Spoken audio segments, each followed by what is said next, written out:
if Ramaphosa or Emerson Mnangagwa knew that their private meeting was going to turn into what is happening at the moment, where the matter of constitutional amendment bill number 3, as well as also the succession crisis within Zimbabwe, has now drew not only regional but also international scrutiny into what is happening in Zimbabwe. I think they could have done things differently.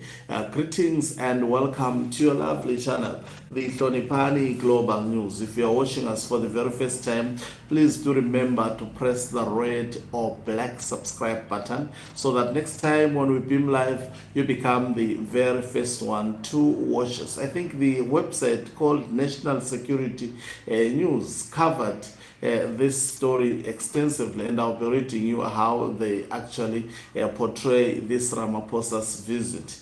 It says Ramaphosa's Zimbabwe visit puts constitutional crisis, not succession, at center of regional concern. Earlier this month, on 3 May, South African President Cyril Ramaphosa made a private visit to President Emerson Mnangagwa's Prickable Farm in Kwekwe, Zimbabwe, sharpening regional attention on the country's deepening constitutional dispute amid concerns that proposed changes to Zimbabwe's founding rules and could trigger instability well beyond Harare.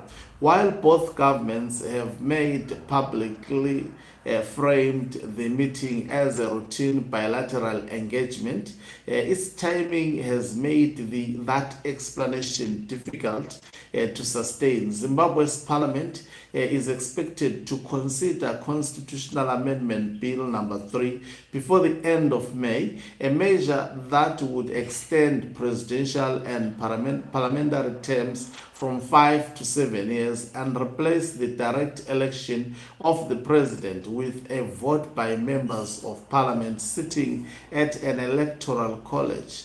That shift has turned what might once have been treated as an internal ZANU PF matter into a broader constitutional and regional stability test. The question is no longer simply whether President Mnangagwa can secure more time in office. It is whether Zimbabwe's political transition will be governed by the constitution or by last-minute changes designed to benefit those already in power. Vice President Constantino Chiwenga has emerged as a central figure in that debate, but those close to the issue insist the matter should not be reduced to a personal contest between him and Mnangagwa. The more important question, they argue, is whether any leader should be permitted to rewrite the rules of succession while still holding office. Chiwenga has not mounted a public campaign for power. That restraint is politically significant in a climate increasingly defined by factional pressure, patronage networks, and speculation about the post-2028 succession. His position is being interpreted by many observers as a defense of constitutional order rather than a bid for personal advancement. The distinction matters. Zimbabwe's current constitution was designed to prevent precisely the kind of executive overreach that has destabilized many African systems. Incumbents amending the rules late in the political cycle, narrowing public choice, and presenting continuity as stability. Critics of the amendment argue that genuine stability depends not on extending mandates but on predictable rules that bind every office holder equally. Ramaphosa's trips underline South Africa's stake in the outcome. Pretoria has long preferred quiet diplomacy in Zimbabwe, but a constitutional rupture in Harare would carry direct consequences for South Africa, from migration pressure to regional investor confidence and SADC credibility. Reports that Ramaphosa may have urged Mnangagwa to abandon or delay the amendment reflect the seriousness of which Pretoria is now treating the issue.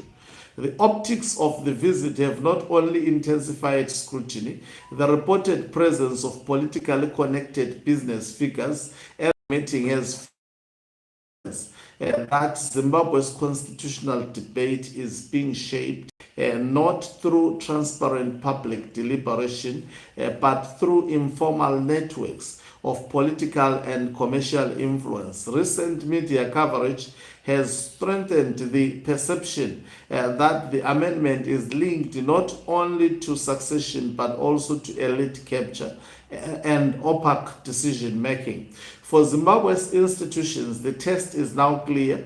Public hearings and parliamentary procedure cannot by themselves cure a constitutional defect. Consultation is not the same as consent. If the amendment changes how presidents are chosen, extends the terms of those already in office, or weakens the public's direct vote, it must be judged against the higher standard of constitutional legitimacy.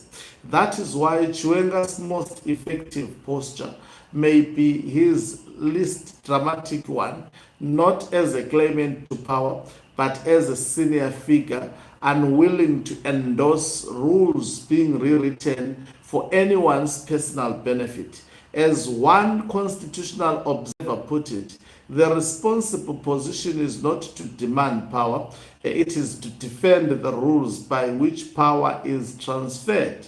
With a parliamentary decision now approaching, Zimbabwe faces a defining choice. It can preserve the constitutional resettlement that limits power, protects direct public choice, and provides for orderly transition, or it can turn a succession question into constitutional crisis. Ramaphosa's recent visit suggests the region already understands the stakes. So Ramaphosa's visit to Zimbabwe is drawing a lot of closer analysis into what is transpiring to Zimbabwe, and with this publication actually portraying that Chiwenga in this succession matter is not only after power grab, but he is actually against the rules that are manipulated by the Emerson Dambudzo Mnangagwa regime with the intention to maintain or to continue actually enjoying power. As I mean, we know in Africa, it's very, very hard for politicians to hand over power in a peaceful manner or to allow democracy to thrive as it has been in Zimbabwe. I think Zimbabwe has been a lost cause for more than for about 46 years. Zimbabwe is more than 46 years, of course, and some months.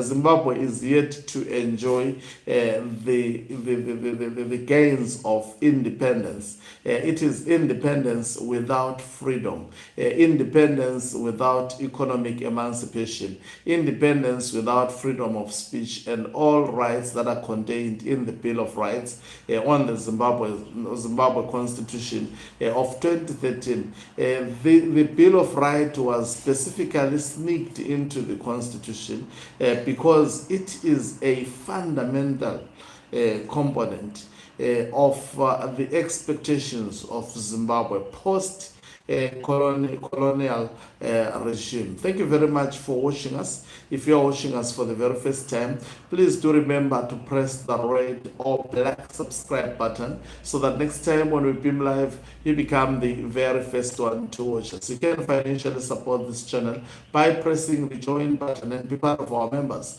who are the heartbeat of this channel. You can equally do so by pressing the thanks button and send us stars. Wakancuba Mhlabane is signing out. Let me love and leave you. Let's meet on the other side of the live broadcast.